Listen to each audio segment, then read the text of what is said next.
Is your child struggling with vision issues? Or are you wondering that maybe they could have a problem with their vision? Today's episode, we have an expert, Dr. Sari Schwartz, on the show to talk all about visual problems in children.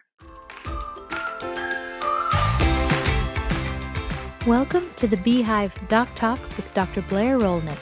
As a pediatrician and mother herself, Dr. Rolnick is here to answer your most pressing parenting questions and guide you through the tough spots.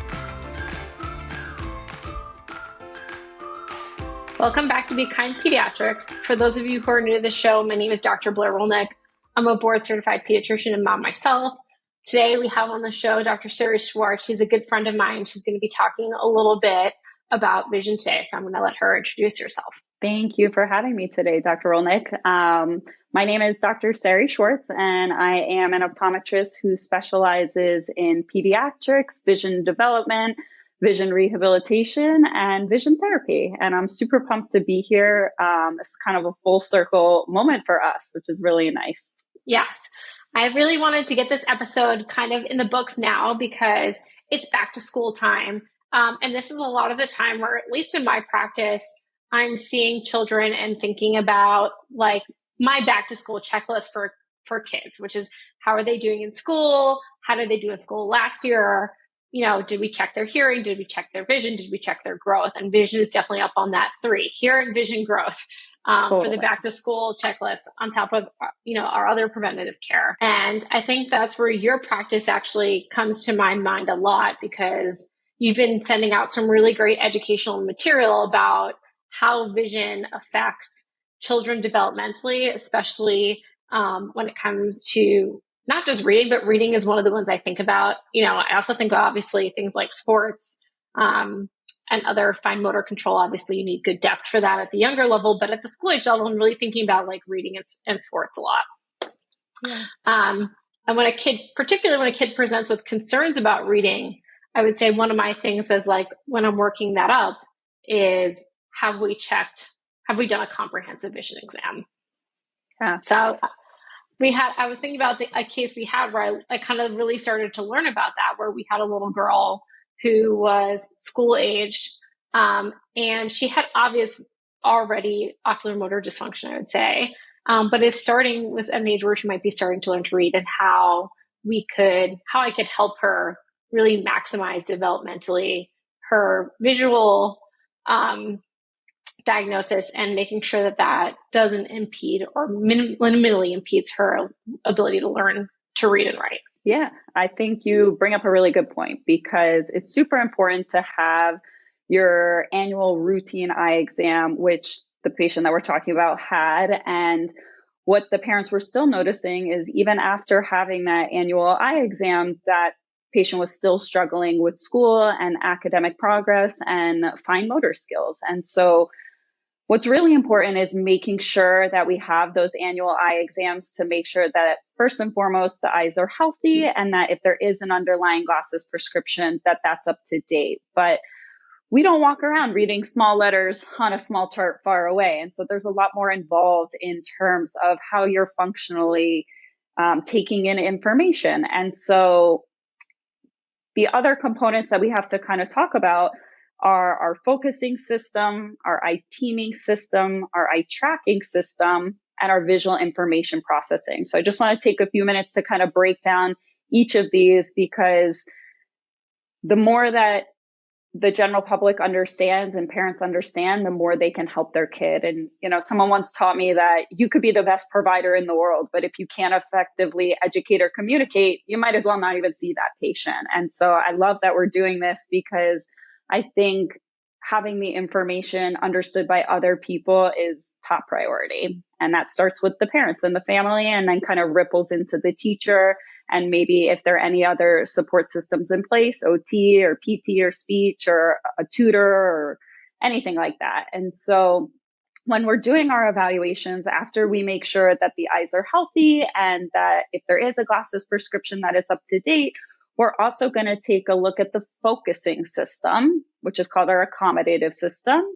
We're taking a look at our teaming system called our Virgin system, your ability to point both eyes at the same place. And then our tracking system or our ocular motor, our ability to move both eyes together.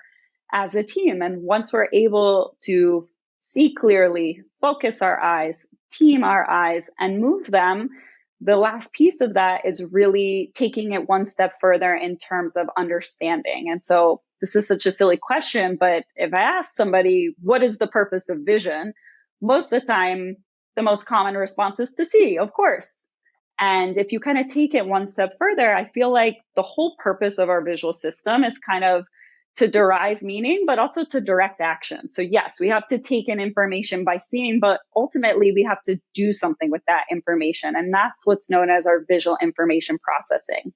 And so for the patient that we're talking about in particular, they were given a pair of glasses to help with their underlying farsightedness, but they were still struggling with reading. And so when we asked the parents kind of what else was going on, they mentioned that we're skipping words when we read, that the patient does so much better when the parent reads to them, that they're having a hard time understanding what they read, that words might move around on the page or sometimes go in and out of focus or double.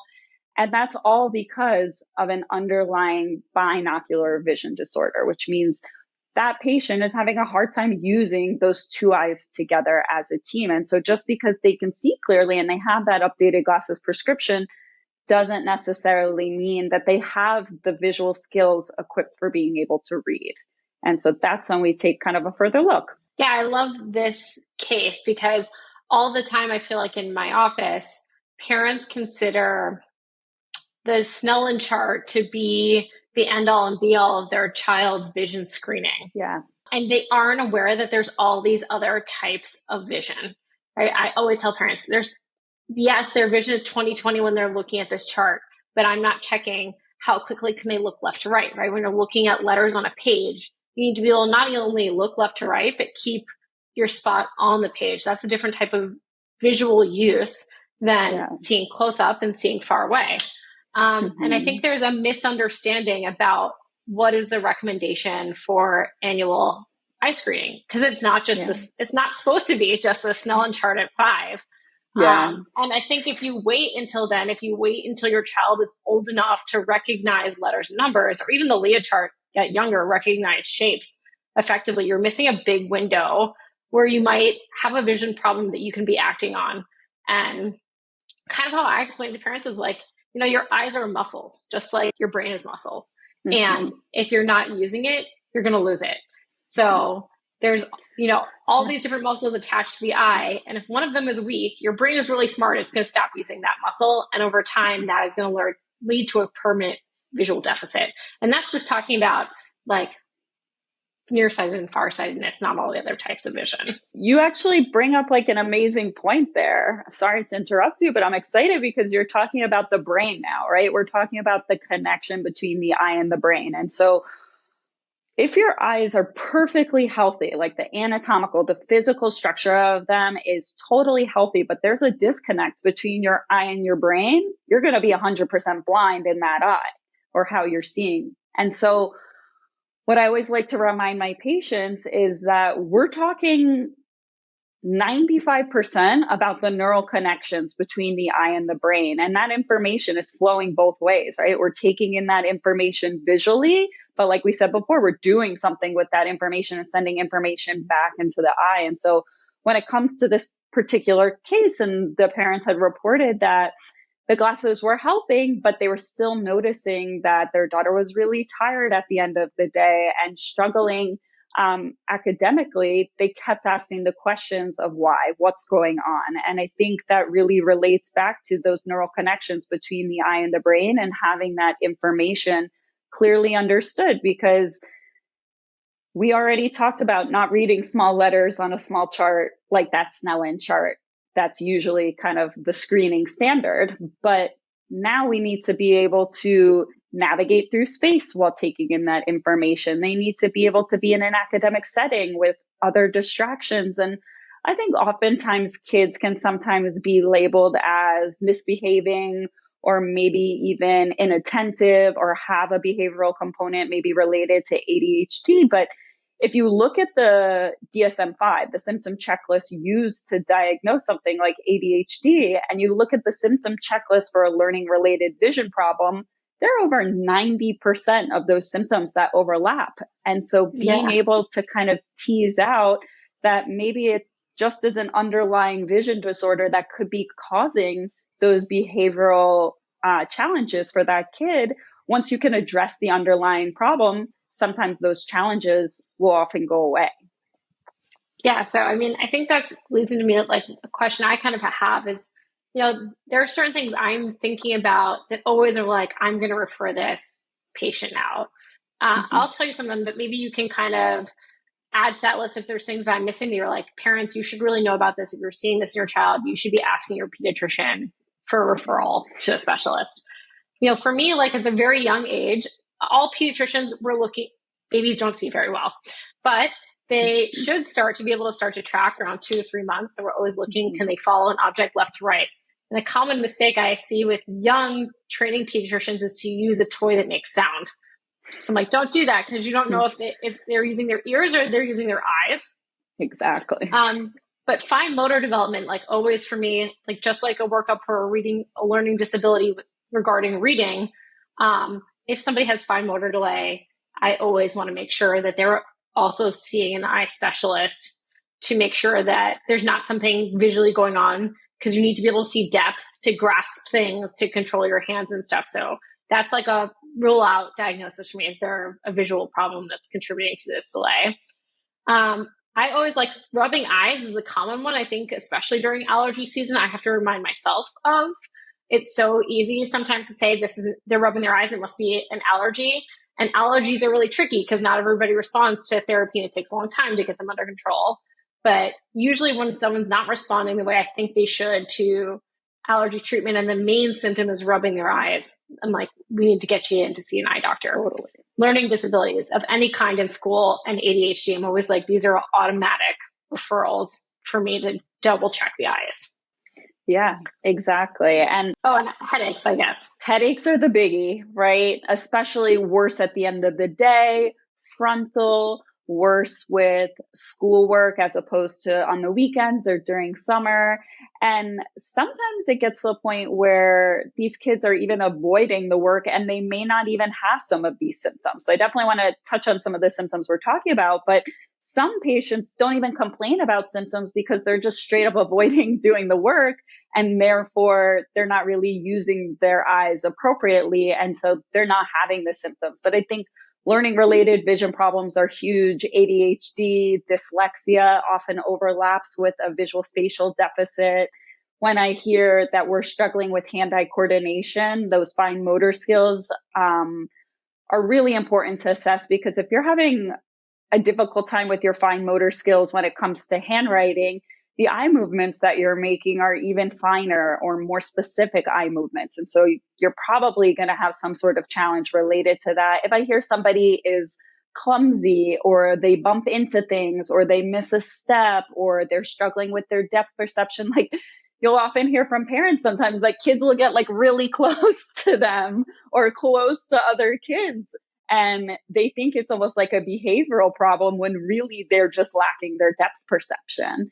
And you'll often hear, of course, difficulty with sports and catching or throwing, things like that is usually top of the list in a kid that's active.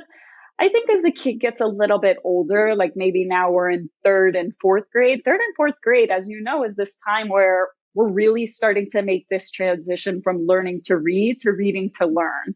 And that's when reading comprehension becomes a way bigger deal. And so if they're spending so much time, energy, and effort focusing, teaming, moving their eyes, then by the time you get to the end of what you read, if you're using all your brain power toward those visual skills, it's like you don't have any brain power left to digest that information. And so it's almost an unfair expectation to have reading comprehension questions answered. And this to me is almost like one of the saddest parts of when I hear a history, because this is when you start to hear that it's affecting the child's self-confidence and who they are as a person. And I mean, I could cry probably just thinking about that, because sometimes a kid might think that they are stupid or something like that Right. when they're not. It's really their eyes are holding them back from reaching their fullest potential. And this goes for kids that may be struggling academically, but it also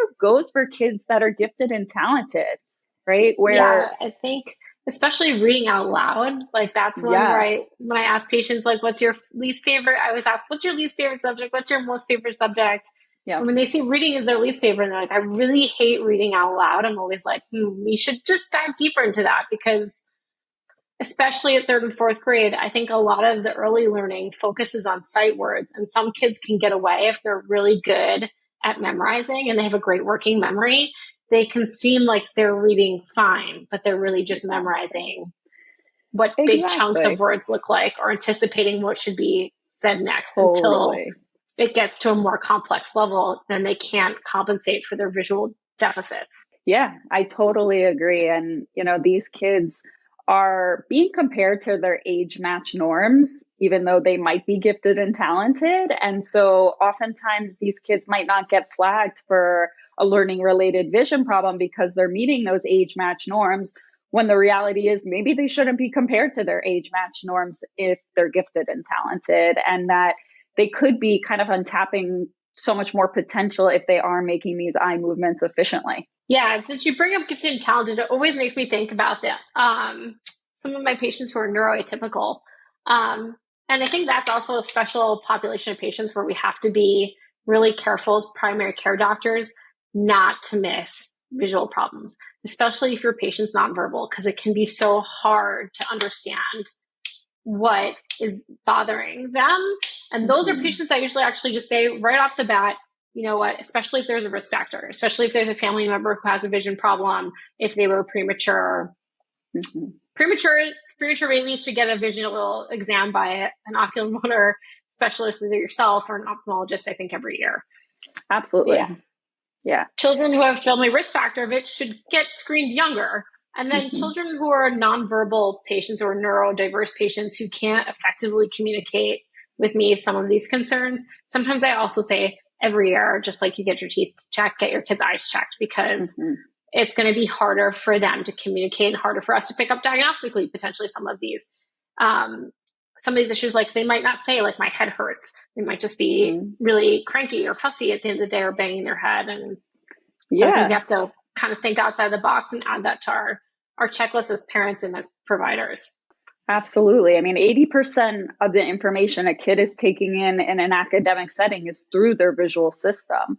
And so if they're having an issue with one of these focusing, teaming, tracking, processing areas, then it's going to affect their academic performance in some regard. And it's our job as providers to make sure that there's nothing holding these kids back from reaching their fullest potential and from being successful. And, I think people kind of quantify success in so many different ways. But to me, success for my patients is clear, comfortable, single vision. You don't have to think about what your eyes are doing so that you can do whatever it is you want to do and be successful at doing that. Yeah, I think that's an amazing goal. And kind of to that, I think, part of the reason why I was so excited to have you on the show is I think you're doing stuff that's really cool and advanced in your field. So maybe you can tell us a little bit about what you're doing, what advances we've made, because I think we've come a long way from just patching eyes to where we are now. Totally. So that parents, because I find a lot of parents don't even know what other options are maybe out there for their kids. So my professional goal is really to make sure that what we're doing is widely understood by educators and parents and anybody who comes in contact with a kid. And so what we need to do for these kids is make sure that we're setting them up for success. And so the way we kind of are doing things a little bit different is by taking a deeper dive in terms of those neural connections. And so a lot of the research in the past in terms of patching and amblyopia, and I just want to rewind for 1 second. Amblyopia is a lazy eye. It's where there is one eye that isn't able to see as well as the other eye. It's usually a 2-line difference between the two eyes in visual acuity or clarity of sight on that Snellen chart, which means the brain is going to have a hard time putting those two images together if they're so different. And so in the past, a lot of research and literature indicated patching the weaker eye would be forced to function if you patch the stronger eye. And so the studies in the past kind of indicated doing that for a significant amount of time. And over time, as those studies have evolved, less and less time of patching has been recommended. And so the most recent study actually looks at more of a binocular approach. And so if we're penalizing the good eye by having them wear a patch and forcing the weaker eye to function, you still are having no opportunity to teach the brain how to use the two eyes together as a team. And actually, I have right here. So I have two different types of patches here. So the first is a black patch or an occlusive patch where you would put a sticker or a full patch on the patient so that they weren't seeing. You would again be patching the good eye to force the weaker eye to function.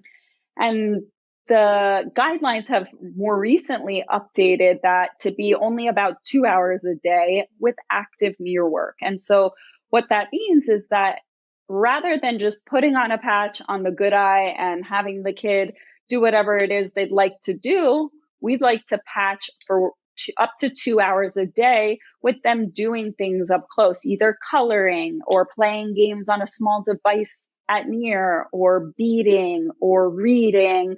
But I caution parents not to do academic work necessarily while patching because we don't want to degrade comprehension. And so when we were using this occlusive black patch in the past, we really were given no chance for using the two eyes together. And so now what I recommend for my patients is what's called a frosted occluder, where you can see my eye and where it's positioned, but the only thing I can see if this eye is fully covered is kind of the outline of objects. So I can see somebody's outline, but I couldn't tell you anything about their features on their face or anything like that. So the purpose of that is so the eye behind this cover is still receiving a light signal, which allows the brain a chance to use both eyes together as a team. And the ultimate goal with patching is binocular summation, or in English, using the two eyes together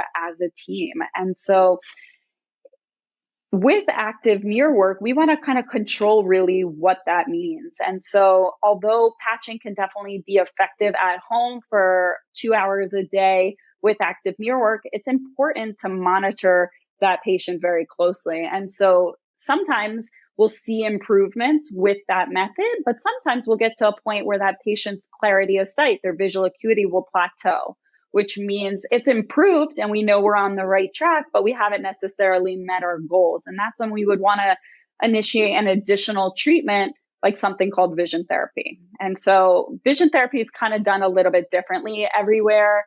I think we live in such a world of specialization that there's never going to be a one-size-fits-all approach. And so the way we kind of run the program here is we're going to tailor the program not only to meet my patient's needs, but we're tailoring every single activity to meet them with where they're at that session.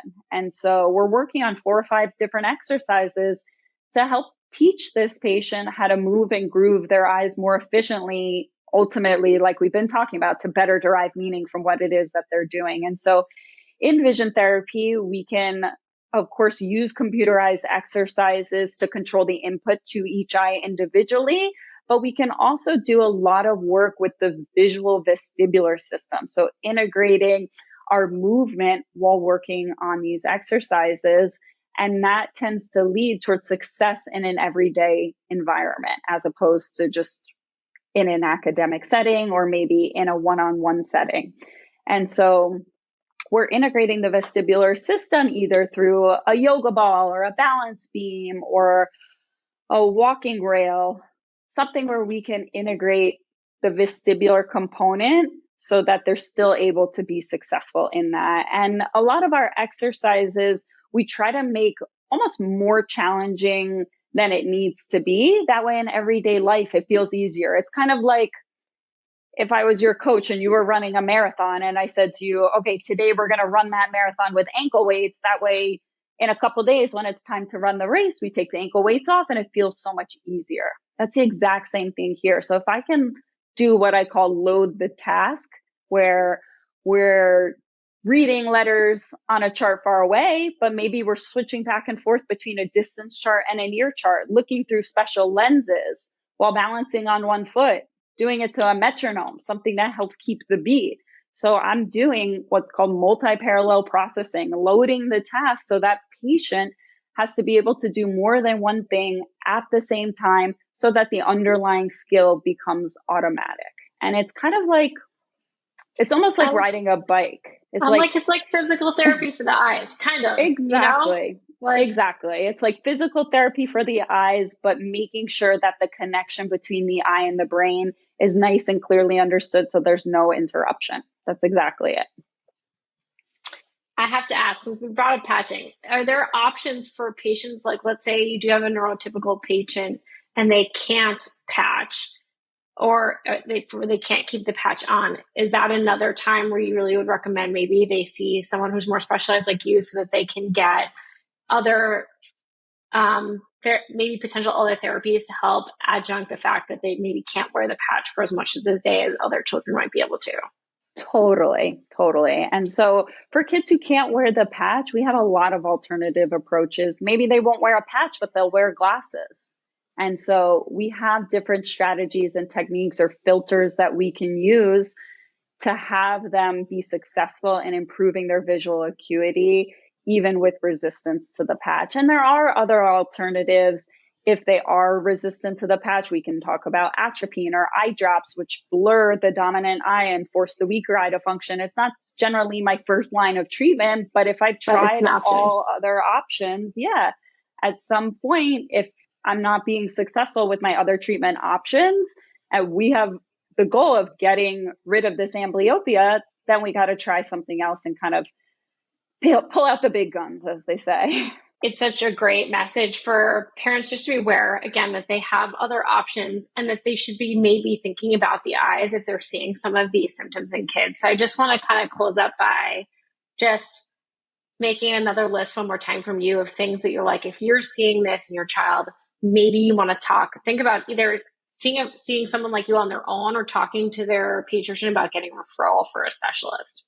Definitely. So I think difficulty with reading, either words moving around on the page, losing their place when reading, avoiding reading, difficulty with reading comprehension is a biggie. Also, any headaches, double vision, any tiredness or fatigue, or kind of not as strong of a performance at the end of the day for that kid compared to the beginning of the day. If they have any learning related vision problems, maybe related to dyslexia or related to behavior, that's super important. Anybody who's struggling with their fine motor skills should definitely have a further evaluation, because that means their eyes are probably struggling, which means they could be struggling in terms of their depth perception or their clumsiness, or maybe even to take it one step further into catching and throwing or anything related to sports. Absolutely would be a red flag. And another biggie that we haven't even really touched on is working distance. So how close or far away things are being held as well.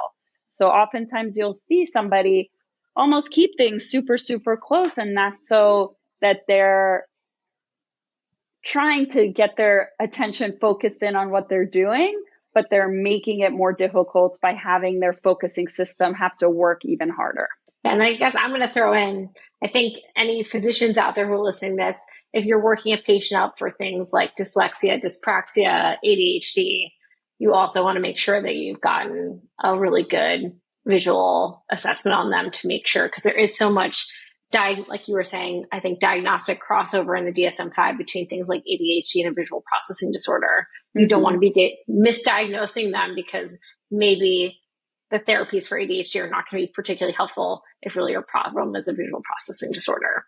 Exactly. Yeah, I think you hit the nail on the head. A lot of times parents and physicians might jump to medication as opposed to really digging in deeper into what is the underlying problem, because if we can fix that underlying problem, maybe that child doesn't need the medication. And of course, that's not for all patients, but a large group of patients that I'm seeing right now end up going off of their ADHD medication or no longer Yeah, 'cause have a learning related vision problem.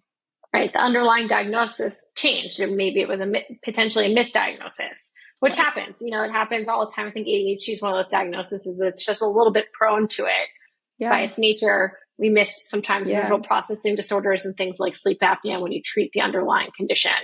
They Absolutely. no longer have ADHD, but obviously if you have ADHD, that should be a lifelong condition. Yeah, So I just think it's exactly. good for parents to make sure that they're advocating for their children, that they're aware that there are other things on the list that affect your child's ability to, be attention, not be clumsy, not forgetful, reading comprehension, etc. There's other stuff on that list that they might not be aware about, like visual processing disorders.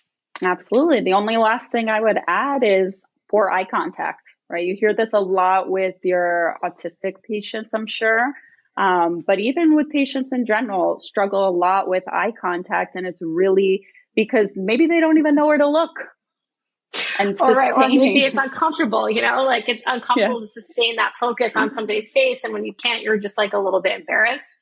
Or they have issues again with the visual processing information, and maybe they're embarrassed that they don't recognize people's faces the way they think they should. I think especially when it's not, when all you have is poor eye contact, you really have to not be thinking, like, to me, that's not a diagnosis of autism. That's like something else. You need to be looking at other things, because absolutely autism should have other symptoms besides just poor eye contact. Absolutely. Yeah. All right, great. Well, so glad to have you on the show. So glad to see you, even if it was virtually. Thank you. I'm glad we've enjoyed so many wonderful cases, and that so many of your patients have had wonderful outcomes. So I hope patients find this information you're putting out there empowering. I hope that parents take a good listen and really, if nothing else, really make sure that they're getting proper annual eye health checks to make sure that they are catching things before they become a permanent problem. Totally. And I can't thank you enough for having the opportunity to speak on this platform, because I think you're doing an amazing job of educating others, and to take it one step further, making sure that your patients have a team approach and making sure that all providers kind of have all hands on deck, because we need to put the pieces of the puzzle together to best help each individual patient. So thank you. I appreciate it. And I'm excited to help more kids together. Me too. Thank you for watching the Beehive Doc Talks with Dr. Blair Rolnick. For more episodes and her practice, visit BeKindPediatrics.com, and don't forget to subscribe for more parenting tips wherever you get your podcasts. This information is for educational purposes only. It is not medical advice. Always seek medical advice from a qualified physician.